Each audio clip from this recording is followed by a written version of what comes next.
ආයිබෝවන් October මාසය පියයුරු පිළිකා මාසය ලෙස ජාත්‍යන්තරව පිළිගැනෙනවා. ඔබ දන්නවද දවසට මෙයින් මරණ 3ක් සිදු වෙනවයි කියලා. එහෙමත් නැත්නම් ඔබ දන්නවද 128ක් ශ්‍රී ලංකාවේ කාන්තාවන්ට ඇතිවන පිළිකා පියයුරු පිළිකා කියලා. අපි දත්ත දිහා බලනකොට අපිට යම්කිසි බියක් ඇති වෙනවා. මොකද දත්ත කියන විදිහට එය විශාල ලෙස ශ්‍රී ලංකාවේ පැතිරෙනවා. ඒ වගේම මෙයින් අපිට කියන්නේ මොකක්ද?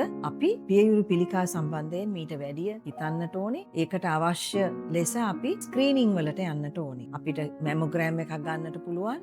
වෛද්‍යවරුන් නිර්දේශ කරන විදිහට අවුරුදු 3කට සැරයක්වත් මේ මැමෝග්‍රෑම් එක ගන්නට අවශ්‍යයි. ඒ නිසා මව්වරු හැටියට, බිරිඳවරුන් හැටියට, ඒ වගේම දූවරුන් හැටියට ඊටත් වඩා සමාජයේ වැඩ කොටසක් ඉටු කරන කාන්තාවන් ලෙස අපි හිතේ තබා ගන්නට අවශ්‍යයි මේ ස්ක්‍රීනිං වල තියෙන වැදගත්කම. 30ක් පමණ පියයුරු පිළිකා ගැන දැනගන්නේ වැඩි දියුණු වෙච්ච අවස්ථාවකදී. ඒ කියන්නේ ඇයට පිළිකාවෙන් මිදීමට තියෙන අවස්ථා ගොඩක් අඩුයි. ඒකට මූලික හේතුව තමයි අපි වෙලාව දෙන්නේ නැහැ මේ පියයුරු සම්බන්ධයෙන් ගිහිල්ලා ස්ක්‍රීනිං වලට මුහුණ දෙන්න. ඒක අපි පරක්කු කරනවා. වෙන වැඩ තියෙනවා. අපිට පවුලේ වැඩ තියෙනවා. නමුත් මේ මොන දේ වුණත් ඔක්තෝබර් මාසයේ හැම අවුරුද්දේම අපිට මතක් කර දෙනවා මේක ඉතා භයානක දෙයක්. මේක ගැන මීට වැඩිය හිතන්න ස්ක්‍රීනිං වලට යන්න. ඉතින් lia.lk වෙතින් අපි ඔබට ගෙන දෙන පණිවිඩය තමයි ඔක්තෝබර් මාසයේ පියයුරු පිළිකා සම්බන්ධයෙන් ගැඹුරුව හිතන්න.